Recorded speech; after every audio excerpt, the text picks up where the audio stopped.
What really happens when a husband hears his wife tell her friend she feels trapped with him? If he stands up, sets her free, and walks out, does she finally get the happy life she imagined? Or does her joy die before the night is over? Before we dive deeper into this story, I have one small request. Please subscribe, drop a like, comment, and hit that hype button to boost this channel so more people can discover these incredible Reddit stories.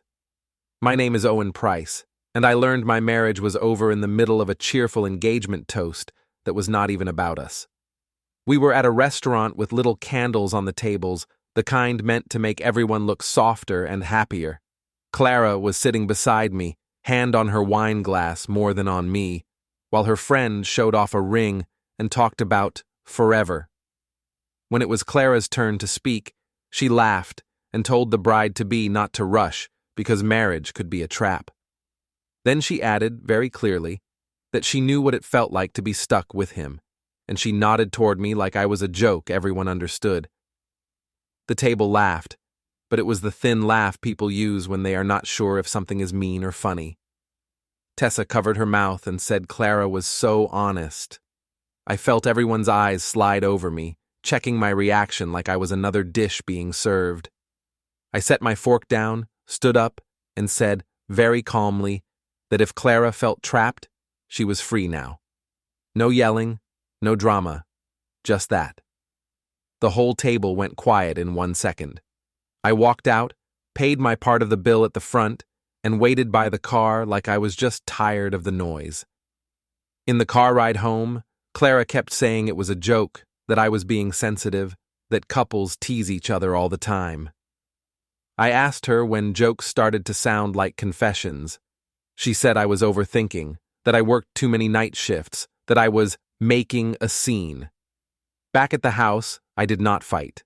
I took a pillow and went to the guest room. The mattress was lumpy, but at least it did not talk. Later, when I picked up our family tablet to distract myself, a notification slid across the top. A shared calendar reminder for board liaison drinks, set on a night when she had told me she was too tired to go out.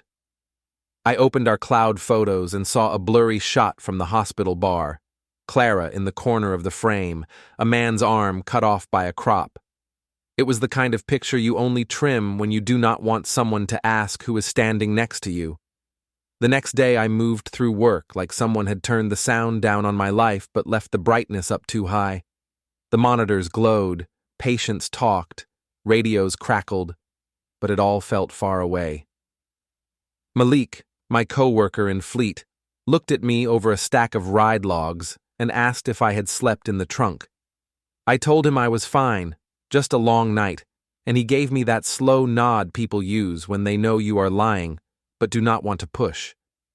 During a quiet stretch, I opened the shared family calendar on my phone. Clara's blocks were all there, color-coded like a good little planner. Donor follow-up, strategy drinks, liaison briefing. I matched them against the ride logs I manage for the hospital's VIP transport. It took about 3 minutes to see the pattern. On the nights she stayed out for work, a car from our fleet picked up at the hospital and dropped off at the same riverfront condo block. Not once or twice, many times. Same building, same time window. The rides were billed to the hospital under a donor outreach code Clara used. At lunch, I walked past the coffee shop by the main entrance and saw Clara at a table with Dr. Lance Harrow, the orthopedic surgeon everyone loves to flatter. He was leaning in, saying something that made her tilt her head and laugh in that soft way she used to use on me when we were first married. His hand brushed her wrist when he reached for his cup. Tessa sat with them, eyes bouncing between their faces like she was watching her favorite show. When Clara spotted me, she straightened and called out that I never stop working. Lance smiled and said it was good to finally meet the man who keeps everyone moving. I smiled back and said it was nice to see where all my late-night roots ended. He laughed like it was a joke. Clara's smile froze for a second. Later, back in Fleet, Malik came over with a printout and pointed at the condo address I had circled. He asked if it was important. I told him it was just one more stop on the route, Inside, I knew it was the place my wife went to feel free, while I made sure the cars she used were fueled, timed, and ready. That night, I told Clara I was staying on a later shift to cover for someone, which for once was a lie in my favor.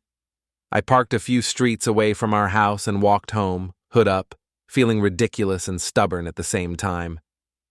The porch light was on, the way she always left it, for family. I unlocked the door, stepped in, and saw her shoes by the mat and her bag thrown on the chair. So far, normal.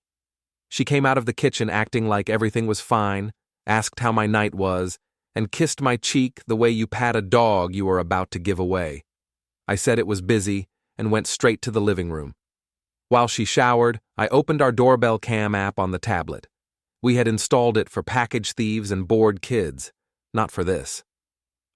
I scrolled through the motion clips from the last month. Most were boring. Delivery drivers, kids on bikes, Mrs. Delgado checking her mailbox. Then I hit a clip from a donor night she had mentioned. Timestamp after midnight. The video showed Clara walking up the path with a man beside her, both laughing. His face stayed outside the brightest part of the light, but his build and the way he moved matched Lance too well to be anyone else. He stopped just short of the porch, turned back toward the street, and disappeared out of frame while she went in alone.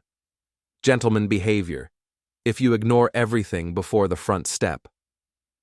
I watched it twice, then saved the still where you could see his profile just enough.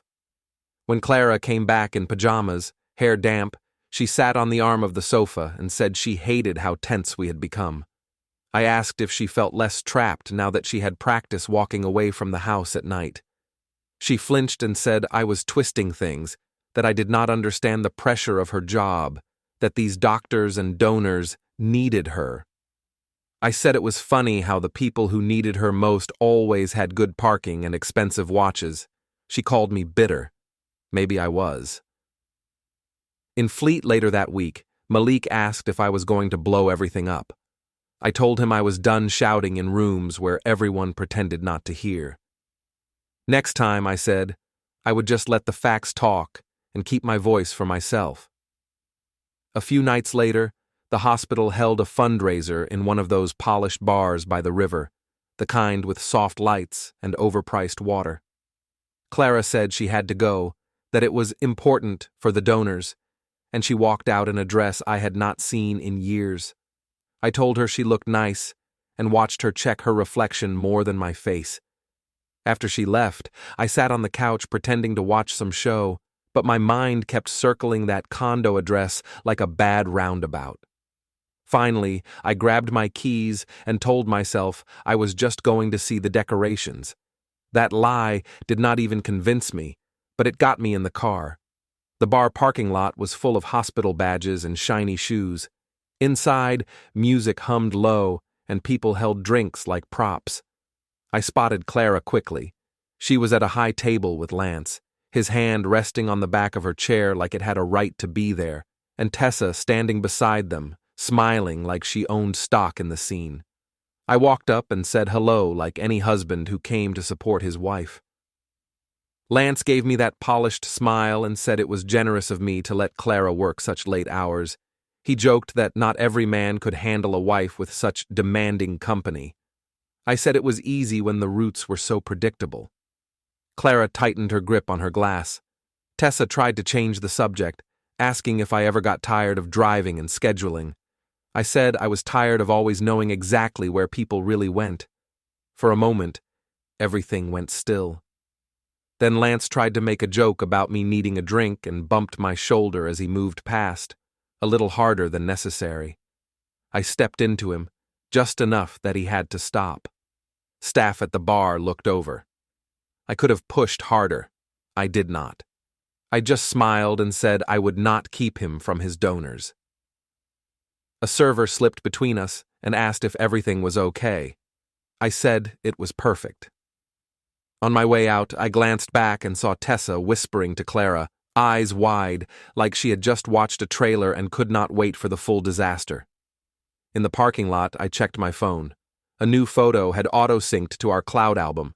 A selfie Tessa had taken earlier, with Clara and Lance half in frame, cropped at the edges. She had tried to trim him out, but a piece of his hand still rested on my wife's shoulder. The next morning, Clara behaved like the night before had gone fine, like we had all been in the same pleasant movie.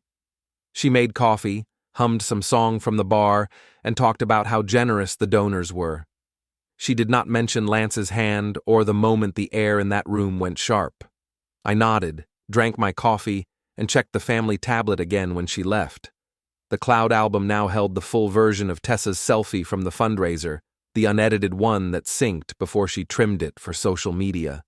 There was Clara, close enough to Lance that their shoulders touched, his hand resting comfortably where my eyes used to belong. I saved it to a hidden folder. At work, I sat with Malik in the fleet room and pulled a few more logs. The rides to that condo did not just match Clara's late nights. They lined up with specific fundraiser dates and donor meetings. Lance's schedule came through in the pickup times, too. Malik whistled and said if he did not know me, he would think I was building a court case. I said I was building something quieter. On a break, I checked my personal email and saw a stack of HOA messages I had ignored. One subject line caught my eye. Neighborhood social, host needed.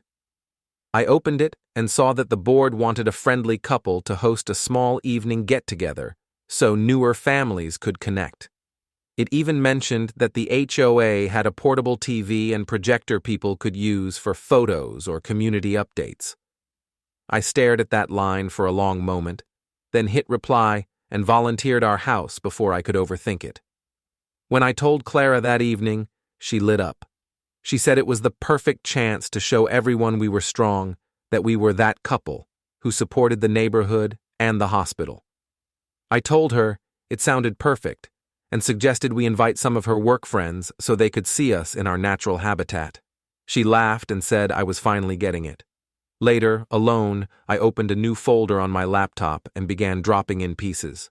The cropped selfie, the doorbell still, the ride logs, the calendar overlaps. It looked like a messy slideshow at first. Then slowly, it started to look like a story that no one at that party would be able to laugh off as a simple joke about feeling trapped. The night of the neighborhood social, our house looked like a picture from a real estate ad. Clara spent hours arranging food on boards, lighting candles, and correcting small things that only she noticed. She kept saying this party would reset the story about us, even though, as far as most people knew, the story was fine. I carried in the HOA's portable TV and set it up in the living room. When she asked what I planned to show, I told her I had some family photos, a few funny doorbell clips, maybe some shots from hospital events. All technically true. What I did not mention was which photos, which clips, or which events. Guests arrived in clusters. Mrs. Delgado came first with a plate of cookies, and that sharp, curious look she uses on everyone. A few families from the street followed, kids rushing toward the snacks and adults praising the renovations Clara had made. Later, Tessa slipped in, all smiles and air kisses, and said how proud she was of us for hosting. She asked softly if everything was okay between us after the fundraiser.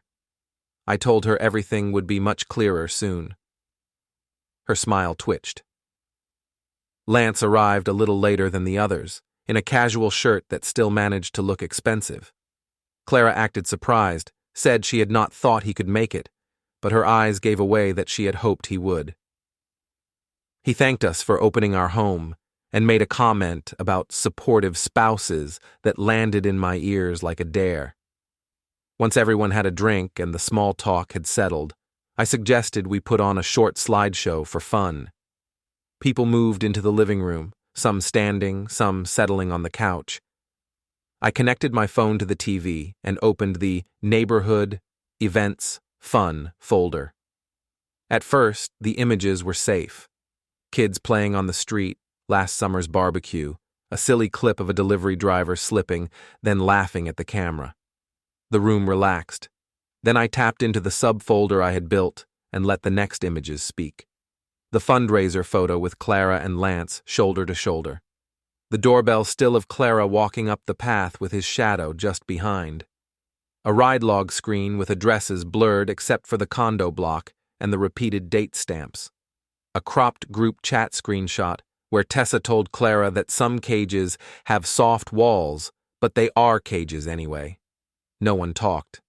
In the silence, I could hear only the TV fan and Clara's breath catching beside me.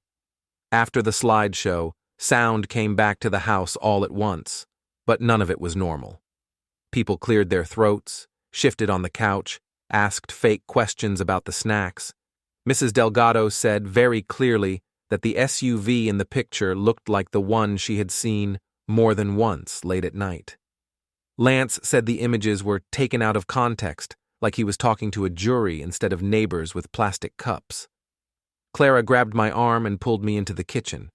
She asked how I could betray her like that, how I could embarrass her in front of our community.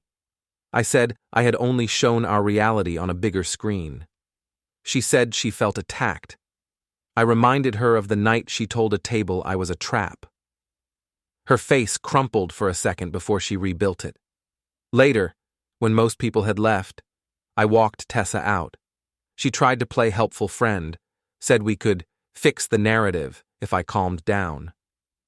I asked her when she planned to mention the complaint she had already filed with HR about Clara and Lance looking unprofessional. Her eyes widened. I told her next time she wanted to use my life as material, she should at least remember who controls the rides that bring everyone home. 2 nights later, Lance was waiting in our cul-de-sac, his fancy SUV parked sideways like a barricade. Clara stood on the sidewalk, eyes red, Tessa a few steps back. He shouted that I had ruined his name, that I had twisted innocent rides and friendly support. Neighbors came out with phones in their hands faster than with sympathy. I stayed by my car and said HR already had the complaint, the logs, the photos, and that any story he told now would have an audience. He kept yelling. I simply walked past him into the house and left his reputation in the street.